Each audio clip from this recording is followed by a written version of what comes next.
Praise the lord. ఈరోజు దేవుని మాట అపోస్తుల కార్యములు 12వ అధ్యాయంని మీరు గమనించినట్లయితే, పేతురు చెరసాలలో సంకెళ్లతో బంధింపబడి ఉంటాడు. సంఘం అత్యాసక్తితో ప్రార్థించగా దూత వచ్చి సంకెళ్లను తెంపివేసి పేతురుని విడిపించింది. ఈ సన్నివేశాన్ని మనం ఎలా అన్వయించుకోవాలంటే, ఆనాడు పేతురు బంధకాలలో ఎలా ఉన్నాడో ఈనాడు ప్రజలు అనేక బంధకాలలో ఉన్నారు. ఆన్లైన్ గేమ్స్ అంటూ, బెట్టింగ్ యాప్స్ అంటూ ఈ రోజున ఎలా ఉంది అంటే, పాపం ప్రతి ఒక్కరి అరచేతికి వచ్చేసింది.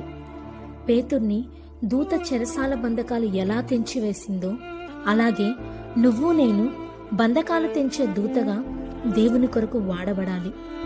నీవుంటున్న సమాజంలో నీవే ఒక దూతగా నిలబడాలి. అనేక భక్తులను, దైవజనులను వాడుకొని లక్షలాది మంది ప్రజలను దేవుని వైపు తిప్పలేదా? అలాగే నువ్వు ఒక దూతగా యవనస్తులతో వ్యవహరించినట్లయితే వారిని కాపాడవచ్చు. వారిలో కొందరు వినేవారు ఉండొచ్చు, వినకపోవచ్చు. నువ్వు చెప్పింది దేవుడు